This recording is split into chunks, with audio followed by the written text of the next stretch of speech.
damos gracias a Dios por la oportunidad de tener un día como el de hoy en el cual fundamentalmente estamos también recordando, conmemorando algo que en la escuela dominical se ha estado recordando lo que significaba o lo que ha significado la Reforma, fundamentalmente a través de aspectos claramente teológicos, bíblicos teológicos, ¿verdad?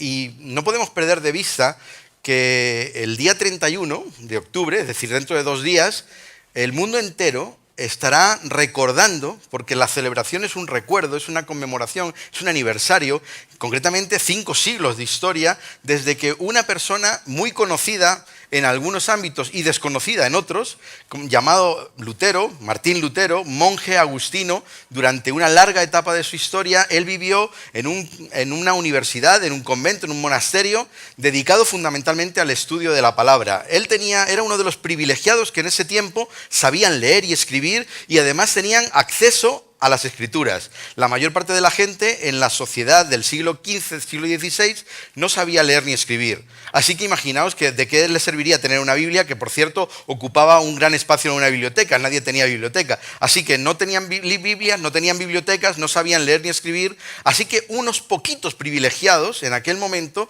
eran los que accedían al conocimiento de la Biblia, y esos poquitos privilegiados, la mayor parte de las veces, cuando leían la Biblia, la leían con una especie de antifaz, es decir, porque ni siquiera escuchaban en muchos casos lo que estaban leyendo.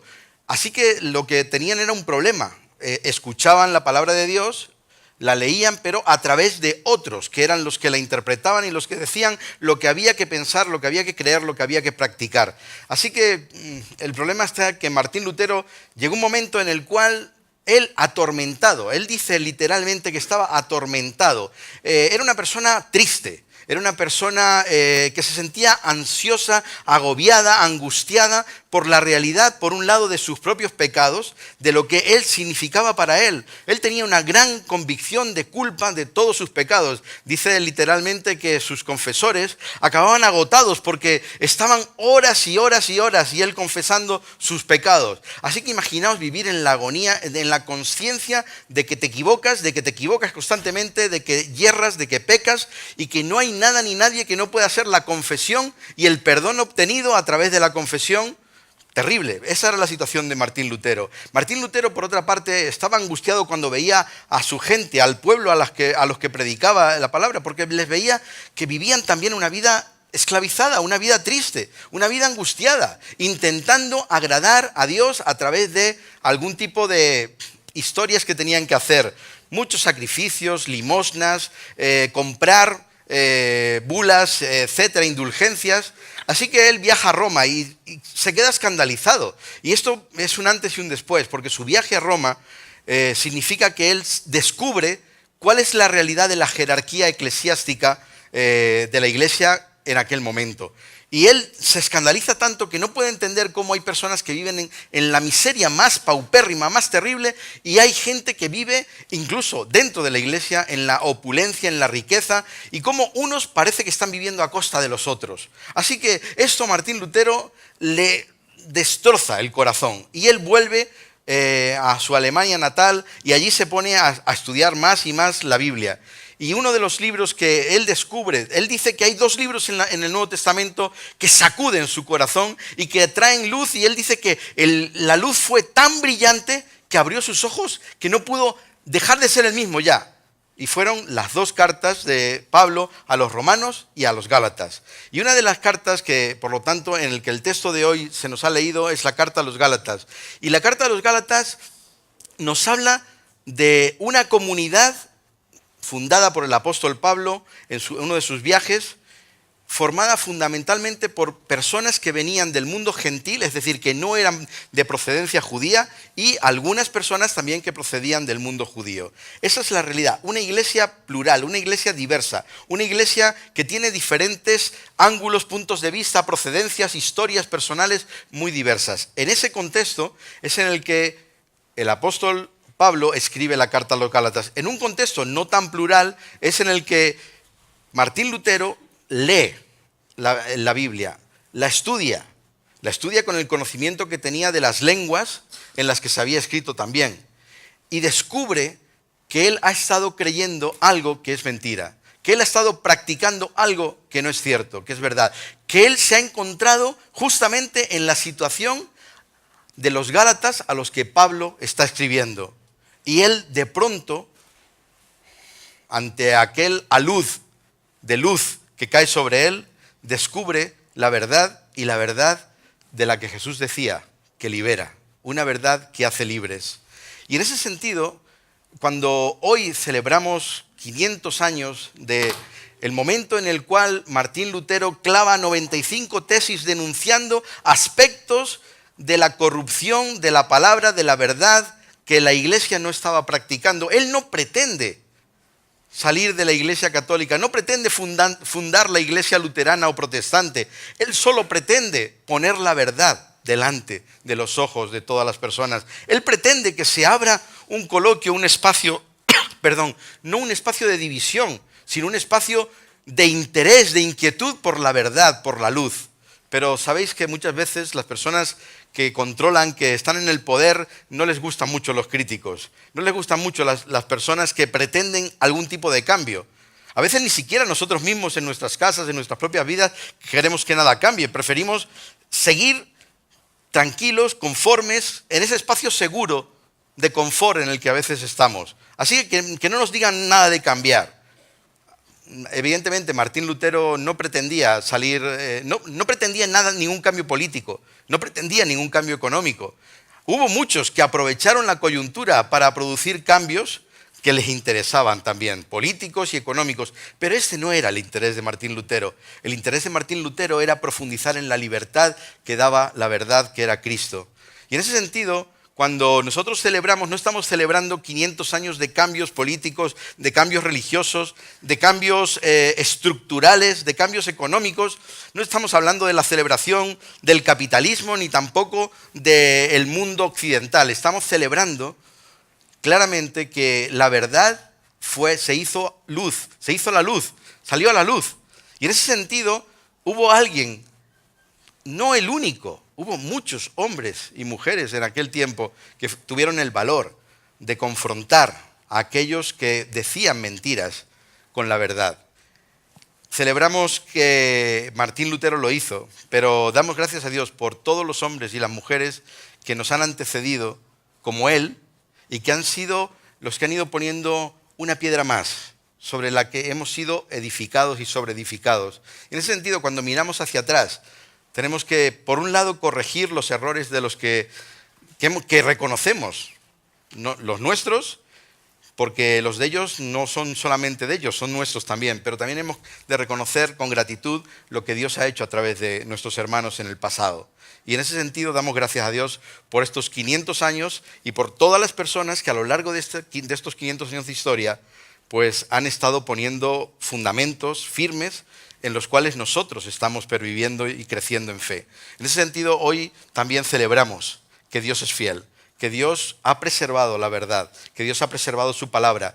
Una de las cosas más sorprendentes que nosotros tenemos que agradecer a Dios por todos los reformadores fue su interés en que la palabra pudiéramos tenerla, leerla en nuestro propio idioma, porque en aquel momento no era así.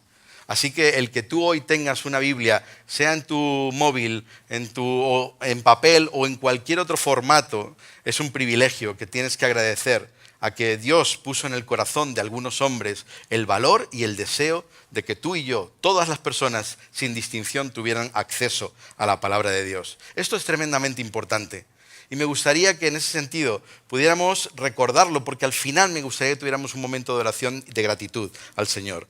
De gratitud porque tú y yo hoy disfrutamos de la palabra de Dios. Porque hoy realmente la palabra de Dios se cumple aquello que dice el salmista, puede ser miel de la cual tú puedes disfrutar.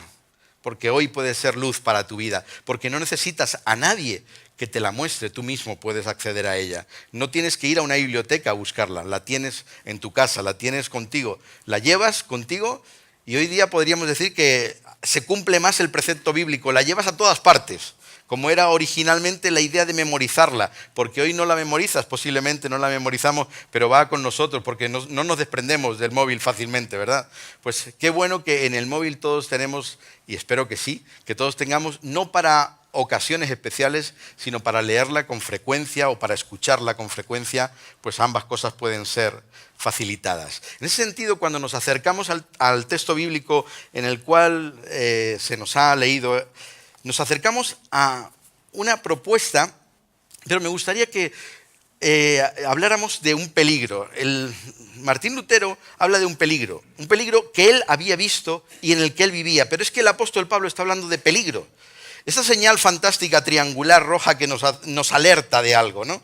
Esa señal que nos alerta de que hay niños que pueden cruzar en un momento dado porque es una zona de colegios, o que nos alerta de que hay animales salvajes que pueden cruzar la carretera, o que nos dice que hay una pendiente extremadamente inclinada y que podemos correr el riesgo de que los frenos no funcionen bien, o que nos avisa de que hay una zona resbaladiza, o una zona donde la nieve o el hielo se acumula y podemos deslizarnos. Esas señales de peligro están en la palabra de Dios, porque los Gálatas habían caído en la trampa de haberse vuelto atrás.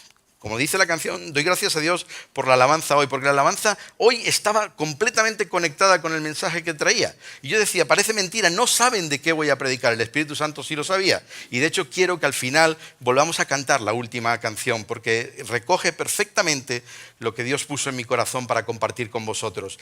Lo primero, un peligro. ¿Cuál es el peligro? El peligro es caer. ¿Caer de qué? Caer de la gracia. Veréis, el apóstol Pablo está preocupado porque ha visto cómo se están deslizando, se están cayendo, están abandonando la gracia de Dios que han conocido a través del mensaje del Evangelio. ¿Y por qué significa esto?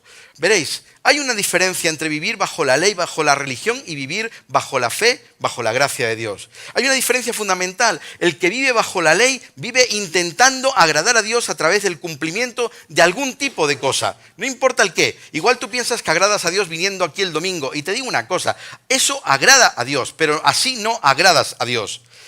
¿Entendéis la diferencia? A Dios le gusta que sus hijos estén juntos y celebren su fe. A Dios le gusta que sus hijos crezcan en comunión, que se ayuden a crecer los unos a los otros. A Dios le gusta ver que hay amor entre sus hijos, pero a Dios le importa un comino si vienes o no vienes, para agradarle, porque eso a Él no le importa.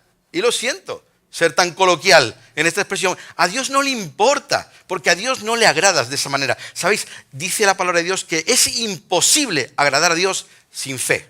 Es sin lo único. Sin fe no vas a agradar a Dios. Si tú no crees a Dios, si tú no confías en Dios, si tú no depositas tu vida en las manos de Dios, no le vas a agradar. Puedes hacer lo que quieras, puedes traer los diezmos más abundantes y las ofrendas más esplendorosas, puedes vestir de la manera más puritana posible, puedes pensar que viniendo a todos los cultos y celebraciones cristianas, así vas a ser más agradable a Dios. Puedes leer la Biblia todos los días de cabo a rabo, una vez al año o dos. Puedes hacer lo que quieras, pensando en que así vas a agradar a Dios. Pero te digo una cosa, así no agradas a Dios. Así te agradas a ti mismo. Así sientes que tú estás alcanzando algo. Así crees que tú estás pudiendo llegar a ser como Dios quiere. Pero así estás demostrando que eres un inútil. Lo siento. Somos inútiles cuando pretendemos alcanzar el agrado de Dios por nuestros méritos, por nuestras medallas. Algunos de nosotros a veces pensamos y nos comparamos y decimos, no, es que yo no soy como este, fíjate tú, vaya vida que lleva. Mira, él no viene nunca a la iglesia. Mira, solamente aparece por aquí en los momentos de festivos. Mira, vaya, yo sí que soy fiel, yo sí que cumplo. Conmigo Dios sí que está contento. Estás equivocado si piensas de esta manera. Y te digo una cosa, estás viviendo en la esclavitud de la ley. Has caído en la trampa. Has caído no viste la señal de peligro, porque todos los seres humanos tenemos algo en nosotros, que es el deseo de agradarnos a nosotros mismos y agradar a Dios, a los dioses, a quien sea, a través de lo que hacemos. Esto está instaurado en el ser humano, esto existe, por eso todas las religiones se basan en hacer algo para agradar a los dioses. No importa en qué lugar vives. No importa en qué lugar te criaste, no importa si fue en esta generación o hace 20 generaciones. El ser humano siempre pretende alcanzar el favor de los dioses, de la madre diosa de la tierra, el dios que sea, no importa, no voy a citar a ninguno más. Con el único objeto de poder estar en paz, de poder tener una vida tranquila, de poder tener comida, de poder tener hijos, de poder tener esas cosas que son necesarias para la vida humana y que son producto que nos va a permitir disfrutar. Es verdad, todos los seres humanos lo quieren y lo desean, y todos piensan que haciendo algo van a lograrlo, van a alcanzarlo. Sin embargo, la Biblia dice que todo, absolutamente todo, incluso esas cosas, procede de Dios. Pero no proceden de Él por mérito tuyo, proceden de Él por su gracia, porque Él las da en abundancia a sus hijos, a sus criaturas. En ese sentido, veréis, se ha mencionado aquí, y no voy a hacer más mención que esta. Dentro de 2 días, algunos están celebrando una fiesta, que es una fiesta que, por cierto, en España no tiene ningún sentido. Es la cosa más absurda de la cultura española. Es una fiesta que viene del mundo animista, del mundo celta, fundamentalmente. Nosotros teníamos un pequeño grupo de gente celta en el noroeste de la península, igual que en otros lugares de Europa, y después emigraron a algunos otros lugares. Pero veréis, esas costumbres son puramente animistas. Todo el mundo animista, en África, en Asia, en América, ha vivido lo mismo. Es decir, sienten que hay espíritus a los cuales hay que agradar. Y hay espíritus que además generan temor y miedo. Eso es un problema. Es uno de los grandes peligros, caer en la trampa del temor, del miedo a lo desconocido, del miedo a lo que trasciende, del miedo a lo que no controlo. Lutero vivía también instalado en el temor y en el miedo. ¿En el temor de qué? En el temor de un Dios falto de compasión, de un Dios justiciero, de un Dios que por no cumplir con todas las cosas que la ley mostraba, que la ley decía, o que los que decían que eso era ley, lo decían así, Lutero vivía angustiado, porque veía que no alcanzaba, que no llegaba, que por mucho que lo deseaba, por mucho que hacía, no lo lograba. Y puede ser que tú estés pensando lo mismo, puede ser que tú y yo estemos pensando en algún momento que no logramos ser como Dios quiere. Bienvenido al club. Es que no lo vas a lograr. No lo vas a lograr. Si crees que vas a agradar a Dios de manera permanente a través de algo que tú puedas hacer, te digo una cosa, te vas a frustrar.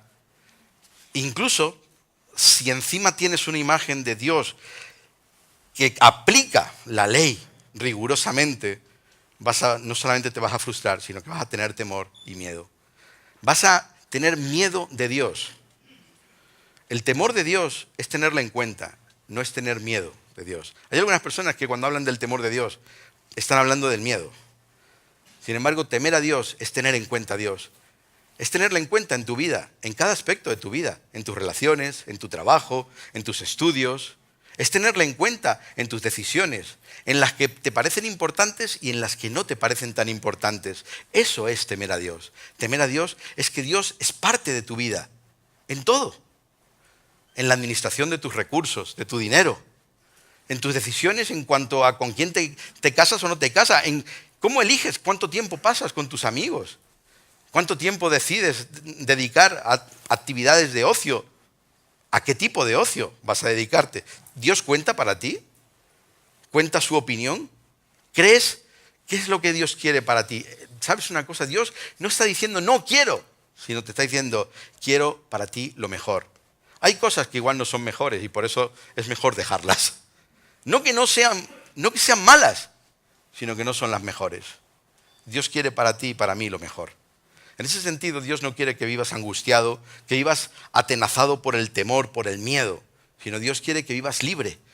Y eso es lo que el apóstol Pablo está viendo, que los gálatas se han perdido, que de pronto se han convertido nuevamente en esclavos, que ya no son tan libres como él les había enseñado que podían ser. ¿Y libres por qué? Libres única y exclusivamente porque Jesús murió en la cruz para limpiarnos de todos nuestros pecados una sola vez y para siempre.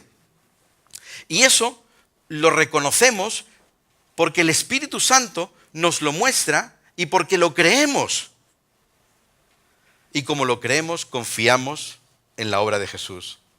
Sin embargo, cuando vivimos bajo la ley, cuando estamos angustiados por lo que tenemos que hacer para agradar a Dios, para alcanzar la vida eterna, para salvarnos, estamos diciendo que la cruz no vale, o que no vale tanto, que no es suficiente. Desde ese momento entra la angustia, entra el miedo, porque ya no somos capaces. Dios nos está mostrando a través de su palabra. Dice el apóstol Pablo en Gálatas 5:1, Cristo nos libertó para que vivamos en libertad.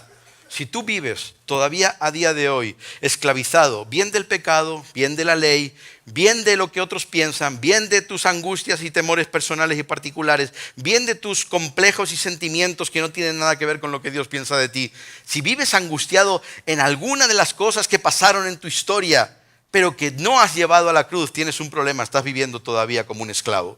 Y Dios no quiere que tú seas esclavo, Dios quiere que tú seas libre.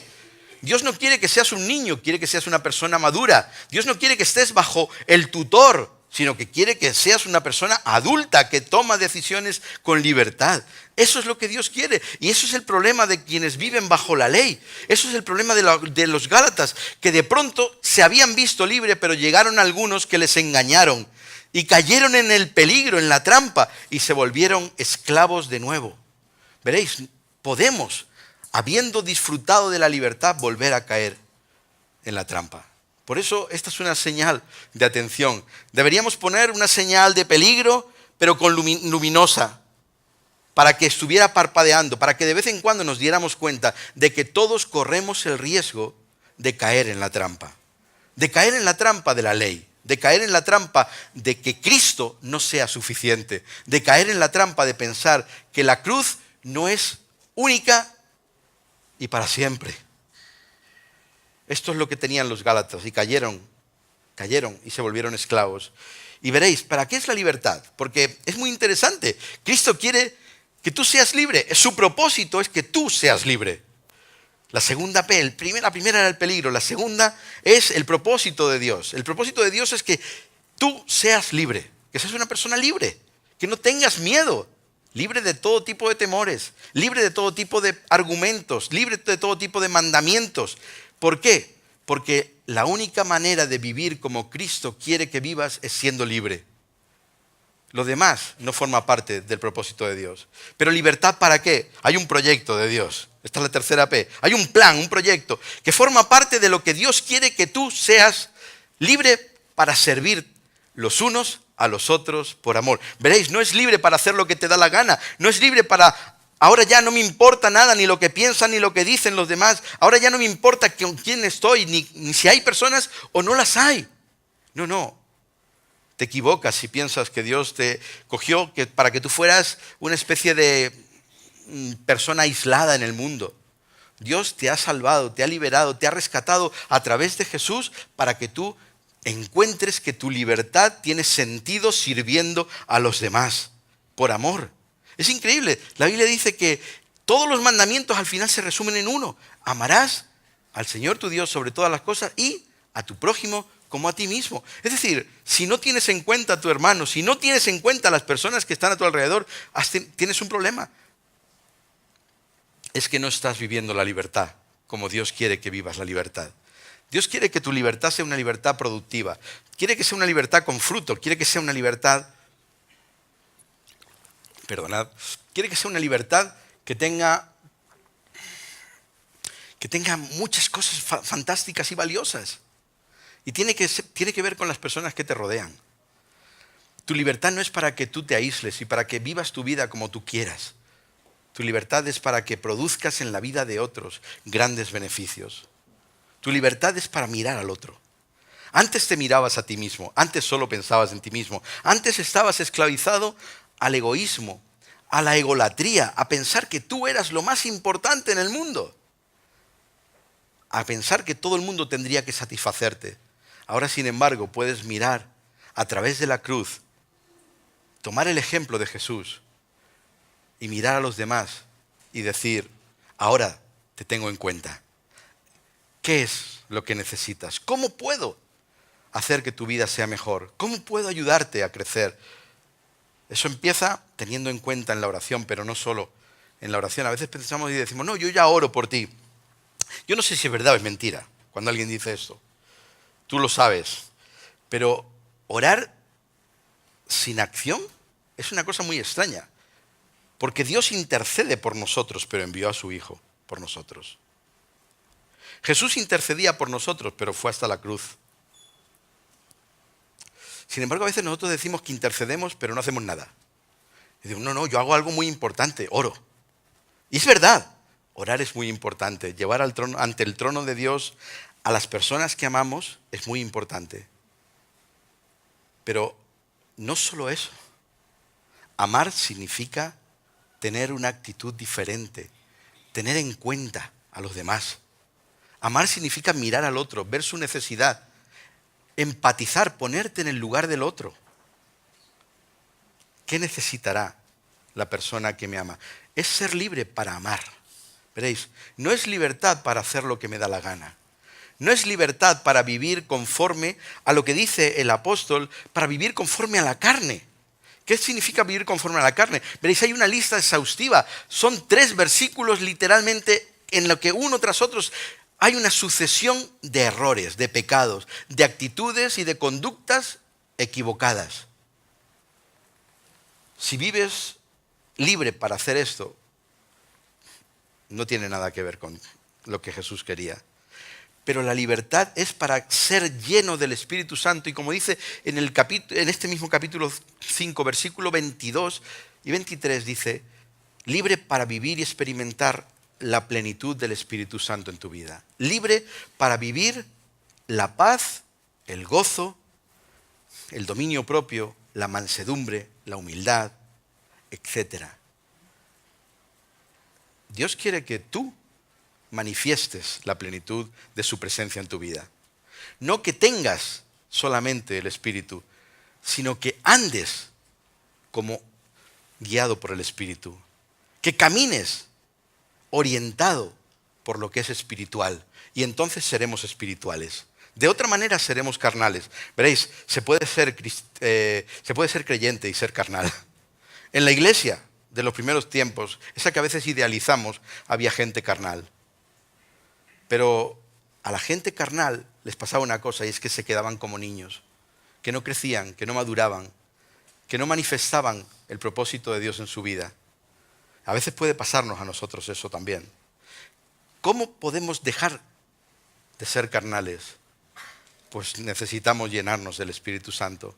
Necesitamos exponernos a la llenura del Espíritu Santo. Necesitamos pedir a Dios que Él llene nuestra vida y dejar que Dios llene nuestra vida. ¿Cómo se llena nuestra vida? No se llena viendo cualquier programa de televisión. No se llena leyendo literatura buena que no tiene nada que ver con la palabra de Dios. Todas estas cosas tienen su sentido y tienen lugar en nuestra vida. Son cosas de las que disfrutamos. No se llena yendo al fútbol. A mí me encanta el fútbol. No se llena haciendo múltiples cosas que son fantásticas y beneficiosas en el ocio, en el divertimento. Nuestra vida se llena del Espíritu Santo cuando la palabra de Dios vive en nosotros, cuando estamos preocupados por conocer mejor a Dios, cuando estamos preocupados por saber qué es lo que Dios quiere para mí y para mi comunidad. Eso se hace meditando, leyendo la palabra de Dios, no solamente meditando, pensando en ella. ¿Y Dios qué quiere de esto? ¿Y cómo quiere Dios que trate a mis compañeros de trabajo? Estos que son unos impertinentes. ¿Cómo quiere Dios que trate a las personas que son mis jefes? Y yo leo en la palabra de Dios y descubro que Dios quiere que les trate de una manera diferencial a como me están diciendo, quizá como me educaron mis padres, inclusive, a como he visto. Dios quiere que haga algo diferente. Eso es ser espiritual. Ser espiritual no es hacer lo que el mundo hace. Cuando digo el mundo, no me refiero a algo etéreo, me refiero al resto de la gente que vive con nosotros. No, ser espiritual significa poner en práctica lo que Dios quiere. ¿Y qué significa al final entre nosotros ser espiritual? Pues nuestra hermana Conchi ha leído que hay algo que tiene que ver con nosotros. Fijaos lo que dice el texto que hemos leído. Primero, hermanos, si alguien es sorprendido en pecado, ¿qué dice? Señaladle, ponerle a un lado, estigmatizadle, ponerlo en las redes sociales. No le dejaremos entrar al culto. No sé, ¿dice estas cosas? Creo que no. Espero que si hay alguien aquí que por primera vez nos visita no se escandalice por lo que estoy diciendo. Pero la Biblia dice que todos nosotros somos susceptibles de pecar, de equivocarnos, de errar. Y lo que dice el texto bíblico, esto no está hablando para la gente que no forma parte de la comunidad cristiana, sino para los que lo son. Hermanos, si alguno de vosotros, dice, si alguno de vosotros es sorprendido, fijaos, no es alguien que reconoce su error, sino alguien que tú reconoces que se está equivocando. ¿Qué dice? No le señaléis como espiritual, es decir, como aquel que tiene el Espíritu de Dios y que le llena el Espíritu de Dios, restáurale. Busca en él su vuelta a donde estaba en Cristo. Con una actitud, dice, con una actitud, hombre, yo sé que yo no lo hago. Yo sé que soy perfecto, ¿verdad? No. Dice, con la actitud de Cristo, que era manso y humilde de corazón, con humildad. No señalando, no poniéndote por encima, no dando lecciones, sino llevándole a la cruz, conduciéndole hasta el lugar donde todos nuestros pecados son perdonados. Celebrar hoy la verdad, la luz, la libertad. No caer en la trampa del pecado ni de la ley significa también restaurar al hermano que yerra. No señalarle, sino levantarle, llevarle a la cruz, allí donde su encuentro cambiará su vida, donde un nuevo encuentro volverá a cambiar su vida. Pero ¿qué más dice? No solo restaurad, sino que tomes la carga del otro. Cuando veas a tu hermano que no puede, cuando le veas sobrecargado, no digas, bueno, ya esa es su parte. Cada uno tiene que llevar las cargas de sí mismo. No. La palabra de Dios está diciendo, sobrelleva la carga de tu hermano, de aquel que está debilitado. Levántale, sosténle, camina con él, lleva su carga, ayúdale, apóyale. Vivimos en un mundo donde la gente cada vez se ayuda menos, donde la gente cada vez vivimos más aislados, más solos. Si realmente somos espirituales y hemos sido liberados de la ley, no hacemos esto por agradar a Dios, lo hacemos por amor, porque somos libres para amar. Y amamos a las personas que nos rodean, fundamentalmente a aquellos que son de la familia de la fe. Es decir, nuestra primera mirada, por cierto, no dice a tu familia, que esa es una mirada natural, sino a la familia de la fe, que es una mirada espiritual. Porque todos miran a su familia, o deberían, de manera natural. Pero ¿quién mira a la familia de la fe? Sino aquel que siente que su hermano y su hermana en Cristo son aquellos a los que ha de mirar, ayudar, acompañar. En tercer lugar, ¿qué significa ser espiritual según el apóstol? Compartir todo lo bueno. Fijaos, qué interesante. Cuando algo bueno sucede en tu vida, no te lo quedes para ti, compártelo. Busca a aquellos que están cerca, que son tus hermanos, y celebra con ellos. Aquellos que te han enseñado, que te han mostrado el camino, celébralo con ellos. A veces vivimos celebrando con nosotros mismos las cosas. Pero Dios quiere que tú y yo estemos de fiesta permanentemente por todo lo bueno que Dios está haciendo con nosotros. No te lo quedes para ti. Sal de ese caparazón que a veces te protege, pero que la mayor parte de las veces te aísla. Y en último lugar,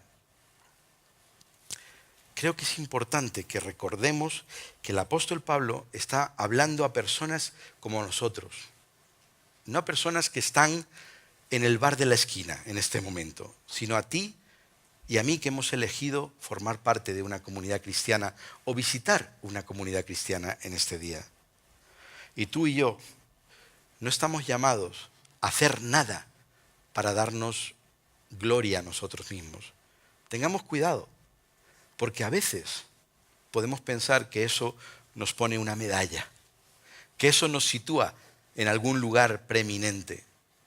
Dice el apóstol Pablo que esto no sea por vanagloria o por vanidad, que no sea tampoco por ser mejor o alcanzar lo que otro tiene. Igual te gusta la posición de otro en la iglesia, en la comunidad cristiana. Igual te gusta lo que hace. Igual quieres llegar a donde está. Ten cuidado, eso se llama envidia y celos. Es parte de la carnalidad, es parte de los frutos de la carne, no es espiritual. Y en último lugar, el apóstol Pablo dice, no hagas nada para provocar al otro. No busques escandalizar, no manipules. Fijaos, está hablando a cristianos. ¿Por qué? Porque nosotros tenemos esos riesgos.